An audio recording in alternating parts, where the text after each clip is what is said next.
Rashtrawadi Congress party Ajit Pawar गट के वरिष्ठ नेता और सांसद सुनील तटकरे ने छत्रपति संभाजीनगर में पत्रकारों से बातचीत करते हुए कहा कि आगामी चुनावों में पार्टी महायुति के तहत चुनाव लड़ेगी।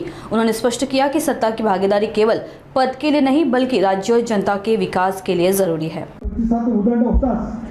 काल छत्रपती संभाजीनगरामध्ये आम्ही प्रदेशचे सगळे पदाधिकारी आल्यानंतर अभूतपूर्व उत्साहाच्या वातावरणामध्ये त्या ठिकाणी स्वागत झालं आणि आमचे प्रदेशचे सामाजिक न्याय सेलचे अध्यक्ष सुनीलजी मगरे यांनी त्या ठिकाणी संपर्क कार्यालय केलं।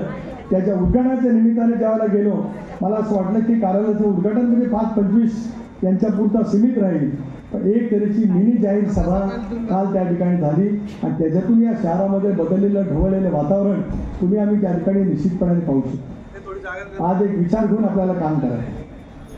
ॲडव्होकेट केशवजी साहेबांचे विचार या ठिकाणी ऐकले, आप जे बोल रहे थे मैंने सुन रहा।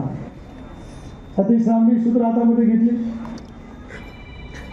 कैलासजींनी सुद्धा सहमती त्याच्यावरती निश्चितपणे दाखवली, त्यांनी कठीण कालावधीमध्ये काम केलं।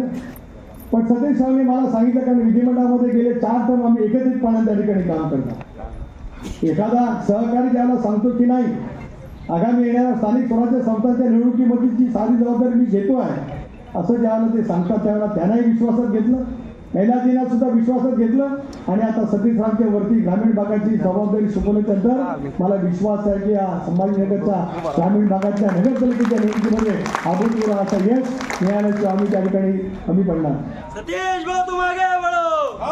जिल्हा परिषद पंचायत समितीच्या निवडणुकीमध्ये सुद्धा आपल्याला यश त्या ठिकाणी मिळवायचं आहे, पण एक केवळ शाब्दिक अर्थाने निर्धार नवपर्वाचा आहे। या समाज मेळाव्याच्या निमित्ताने आपल्याला करून थांबता येणार। आजपासून त्या कामाला आपण लागण्याची आवश्यकता आहे।